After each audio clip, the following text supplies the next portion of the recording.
right, so we've got a quite the pile here. Quite the pile indeed. Inauguration Day, executive orders and proclamations. January 20th, 2025. All signed, same day, obviously. Big day. And, they wasted no time. No, if they did not. This new administration's got They came ready. priorities, let's just say that. Absolutely. And, Yeah, so, trade, mhm. immigration, energy, you name it, even what you can have on your desk if you work for the federal government. Like, it's Pretty much everything. a lot. Yeah. It's really striking to me how, these aren't just sort of minor adjustments, right? These are like fundamental shifts in direction Yeah, yeah. on a whole bunch of different things. It's like Almost like a U-turn. yeah, complete 180. Yeah. So it's definitely a lot to unpack. And speaking of unpacking, We got a lot of paper here. you weren't kidding about the reading material I wasn't for kidding. this deep dive. I mean, we've got trade wars, national emergencies, Alaska, like, whoa. They certainly hit the ground running. Yeah, they came in with a to-do list. A mile long? A mile long. Yeah, so let's maybe start with this. Okay. America First trade policy. Right. Front and center. It's, it's pretty blunt. It is Especially the language toward China. Mm-hmm. Wanting to reduce our reliance on them, particularly for things they deem essential. Yeah. Medical supplies, computer chips, Essential. that sort of thing. Yeah, I mean, on the one hand, I can understand the desire to not be too dependent Right, on a potential rival, right, right? I mean, but on the other hand, we're talking about two of the largest economies in the world right. trying to disentangle themselves from each other. And, are there going to be unintended consequences there, right? Yeah. Consumers might end up paying higher prices, businesses might get caught in the crossfire, so it's a bit of a gamble. Yeah, and then there's this little tidbit in here, too, where they're actually tasking the U.S. trade representative Oh, yeah. with investigating whether any foreign countries are unfairly taxing U.S. citizens or corporations. That sounds like fighting words. Yeah, that could definitely open up a whole can of worms. I mean, Right. retaliatory tariffs, Right. legal battles at the World Trade Organization, things could get very messy very quickly. Yeah, trade wars. Exactly. Ain't good for anyone. Right. And that's ironic sometimes is those very trade wars end up hurting the workers that they're supposed to protect. Right. Yeah, lots of unknowns there. Lots of unknowns. Okay, so let's move on. How about national emergency at the southern border? I mean, that got my attention. right, they're literally using the word invasion, which is Ron. pretty Very strong language. Yeah. Yeah, and this is not just rhetoric, right? I mean, they're authorizing the military to support homeland security at the border, Right. which is unprecedented at this scale. And then there's also this mandate for additional physical barriers. Oh, yeah, more walls, basically. More walls, yeah.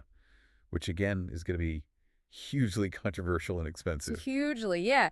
And, to your point about it not just being talked, there's this other proclamation guaranteeing the state's protection against invasion, which really gets into some Murky legal waters. yeah, kind of uncharted territory Yeah. in terms of what a president can actually do. They're essentially arguing that the president has these inherent powers to repel an invasion Right. and even send people back without going through the usual legal processes. So Wow. it's a bold assertion, to say the least, and one that's almost certainly going to be challenged in court. Yeah, this is definitely one to watch. Absolutely. Okay, so we've got trade, we've got immigration, but you flagged these energy orders as being particularly significant. Oh, yeah. These are big. So tell me more about that. So basically, this administration is going all in on domestic energy production. Okay. We're talking oil, gas, critical minerals, the stuff that goes into batteries, everything. Yeah. They want it all happening here in the U.S. All right, so national energy emergency. This is the order. That's the one, yeah. That really lays out their vision. Their vision, exactly. And they're tying it to national security, saying that we're just too vulnerable to foreign suppliers. Right. They're arguing that relying on other countries for our energy needs is a weakness, especially if those countries aren't exactly friendly to U.S. interests. Yeah, makes sense. But it's not just about security. There's also an economic angle to this. Right, well, yeah, for sure. They want to create jobs. Mm. They want to boost certain industries. Right. Even if it means rolling back some environmental regulations. Right, like allowing year-round sales of E15 gasoline, which is usually restricted in the summer because of smog concerns. Exactly. And then there's also this push to speed up the approval process for energy infrastructure projects, pipelines, refineries, all that stuff. Right, which usually faces a ton of red tape. Yeah, years of environmental reviews, legal challenges, all of that. They want to streamline that process. So this is where things could get complicated, right? Potentially. Because on the one hand, becoming more energy independent, that has a lot of appeal. But on the other hand, are we going to cut corners on environmental protection or safety? Right. Are we going to end up with more oil spills, more air pollution? And are they going to alienate voters who care about climate change by pushing so hard for fossil fuels? That's another big question, right? Yeah, it's a tough balancing act. Very tough. Okay, so let's move on to something completely different. Alaska. Alaska, yeah. This Unleashing Alaska's Resource Potential Order. It's a mouthful. It is a mouthful, but basically they want to open up Alaska for business. They do logging minings, Yeah. oil drilling, fishing, you name it. If it involves extracting resources from Alaska, they're all for it. So they argue it'll boost the economy, create jobs, and even improve national security by having more access to these domestic resources. But environmental groups are already sounding the alarm Oh, yeah. about potential damage to fragile ecosystems. They're worried about the impact on wildlife, on indigenous communities, on the pristine wilderness that Alaska is known for. Yeah, and this could get especially tricky because they're actually reinstating some public land orders that were revoked by the previous administration. Right. So areas that were previously protected are now back on the table for development. Yeah, and then there's this other piece of it too where they're mandating a review of how Alaska native lands are being managed, Yeah. which could lead to some conflict with indigenous There's communities. definitely potential for conflict there. Yeah, so very hot button issue. Absolutely. And, this is part of a larger trend we're seeing with this administration, right? This whole idea of deregulation. They want to roll back what they see as government overreach, Right. whether it's environmental rules, restrictions on businesses, you name it. They want to get the government out of the way.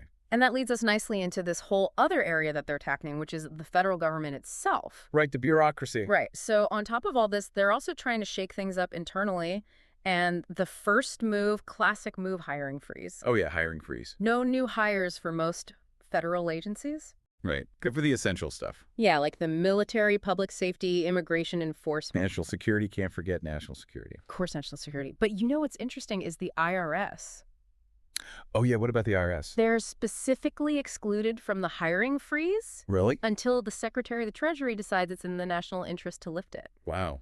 Okay, so they're not fans of the IRS. I don't think the IRS is getting any thank you notes from this administration. No, they're not. Anytime soon. But the hiring freeze is just the tip of the iceberg.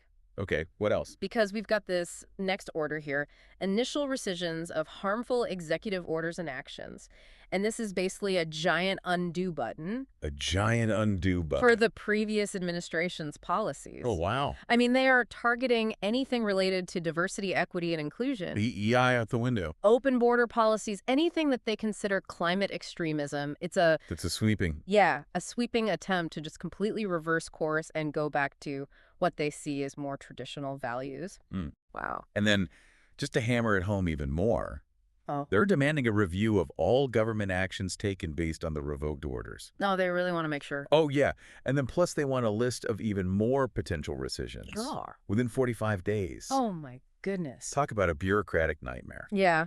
I mean, it's a bold move for sure, Yeah. but it's also likely to face a lot of legal challenges. And, undoing policies is not always as simple as just hitting Control Z. Right. There could be all sorts of unintended consequences that they haven't even thought of yet. Exactly. We'll have to wait and see how it all shakes out. But one thing's for sure, this administration is Moving fast. moving fast and breaking things. They are not messing around. Nope.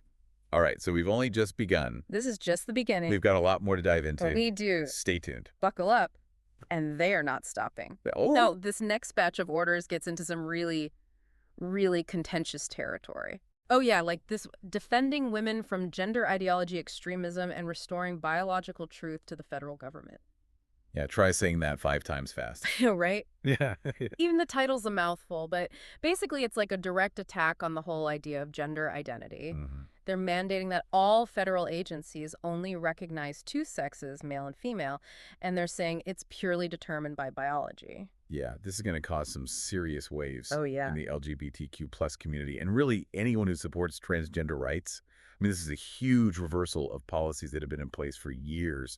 And, it's going to lead to lawsuits, protests, all of that. Yeah, and it's not just some abstract policy thing either, right? This No. is going to affect real people's lives. Absolutely. Think about things like passports, Right. government-issued IDs. They're saying those need to reflect a person's sex as defined in this order. Which could be a real nightmare. Yeah, huge problems for transgender individuals. And it's not just IDs either, right? Right.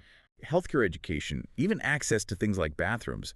This administration is really trying to draw a line in the sand here. Yeah, wow, okay, so we've got a lot of social and cultural upheaval brewing here. A lot to unpack. But let's not forget about those international cartels we were talking about earlier. Oh, those guys. Yeah. They're not getting off easy either. No, they are not.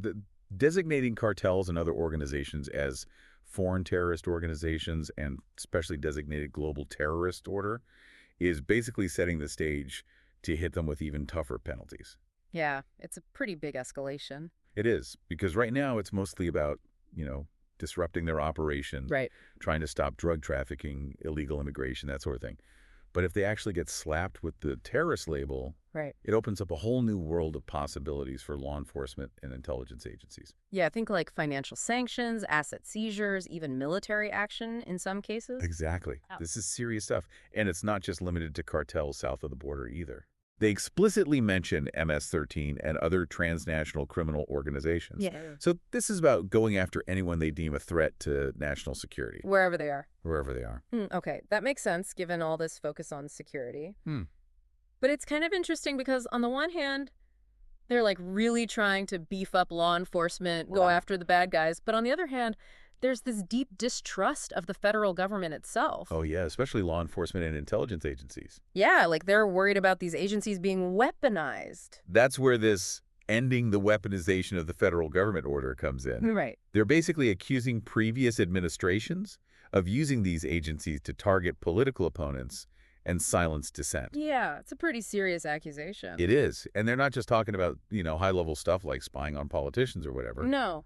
They specifically mention investigations into parents who protested at school board meetings. Oh, wow. And even people who got in trouble for posting memes online. Like political memes that the government didn't like. Wow.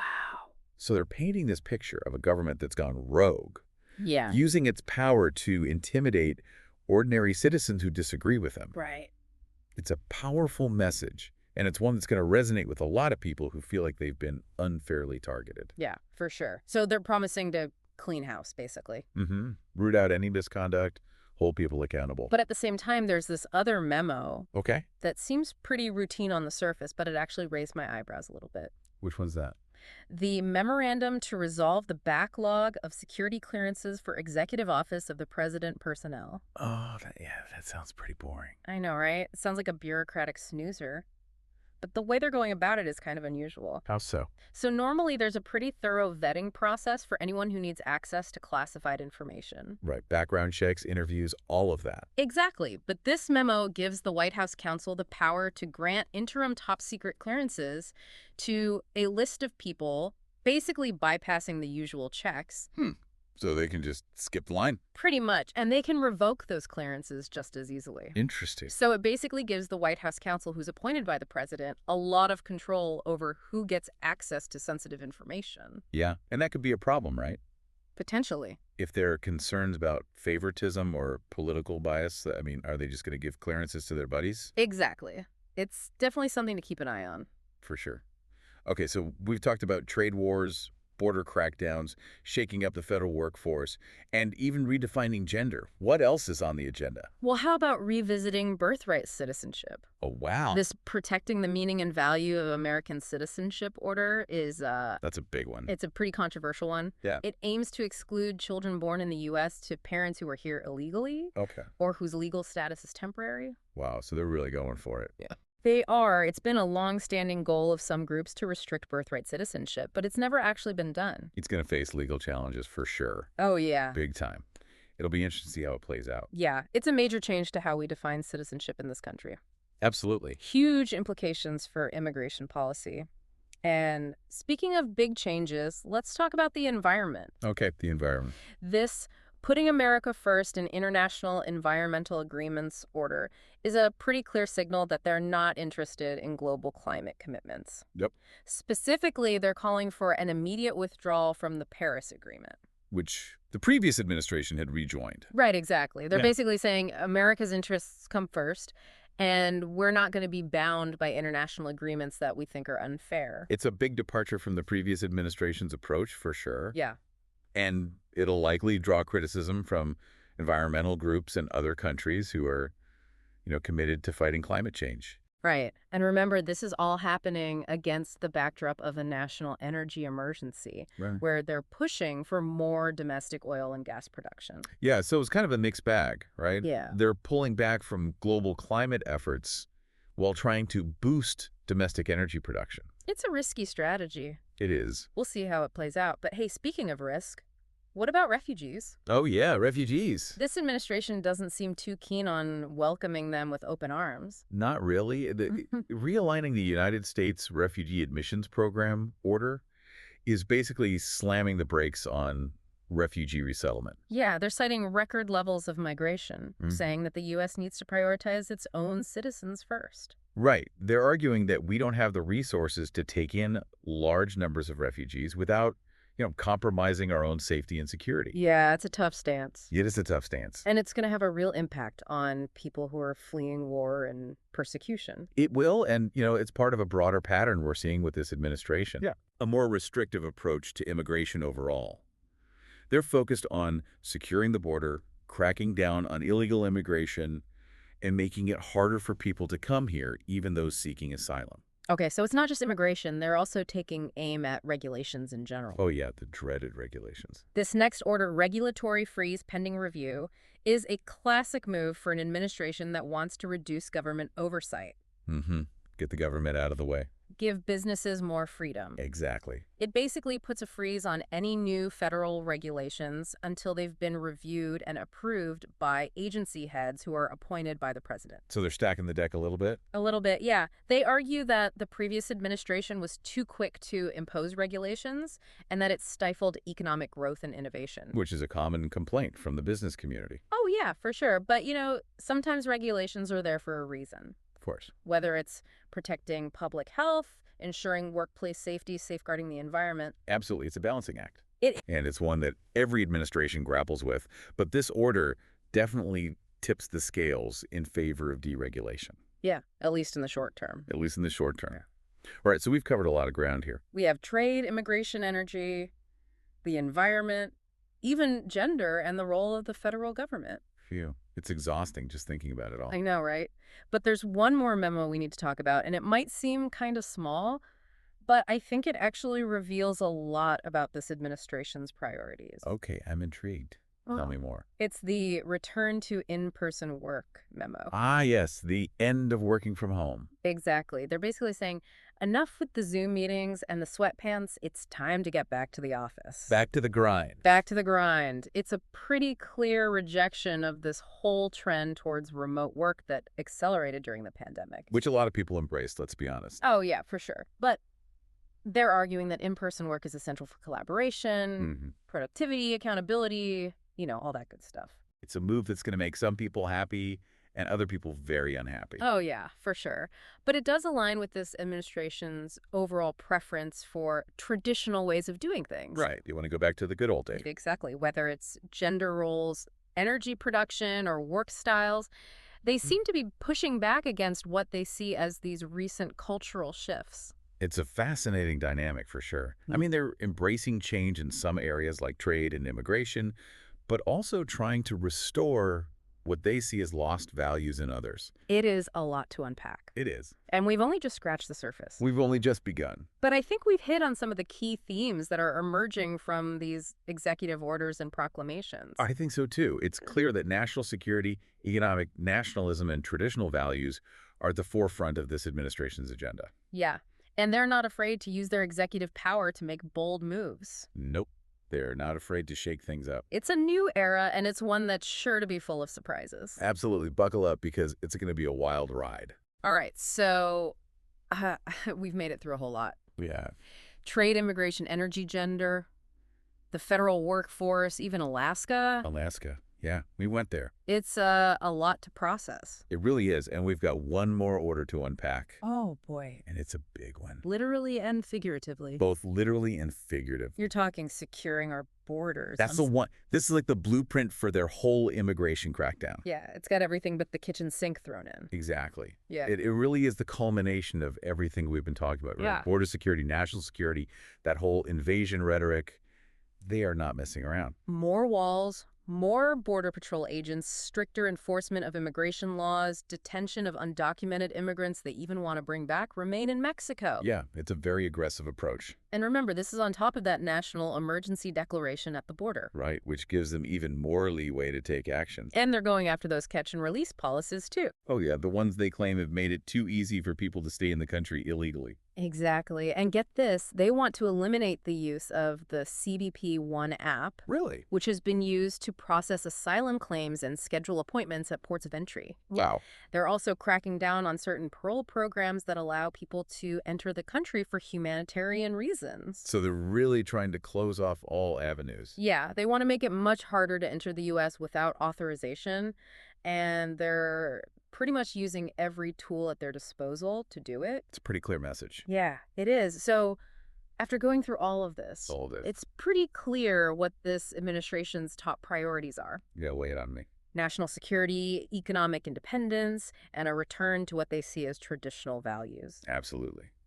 They're not afraid of controversy, that's for sure. And they are definitely willing to shake things up. Big time. Whether you agree with their approach or not, you can't deny they're making a bold statement. Bold is one word for it. It's definitely a lot to digest. A lot to digest. But hopefully this deep dive has given you a clear understanding of what these executive orders and proclamations actually mean and what their potential impact could be. That's the goal. And remember, these are just the first steps, right? How these policies are actually implemented, the legal challenges they'll face, the long-term consequences, all of that is still unknown. Yeah, it's a whole new era, and it's going to be fascinating to see how it unfolds.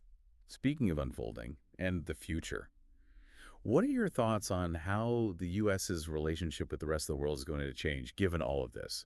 What about the balance of power within the U.S. itself? Those are some big questions. They are big questions. And there are no easy answers. Nope. But, hey, that's what deep dogs are all about. Right. Getting you thinking about the bigger picture. Exactly. All right. Well, thanks for joining us on this one. Thanks for having me. We'll be back soon with another stack of sources and another journey into the unknown. Until then, stay curious.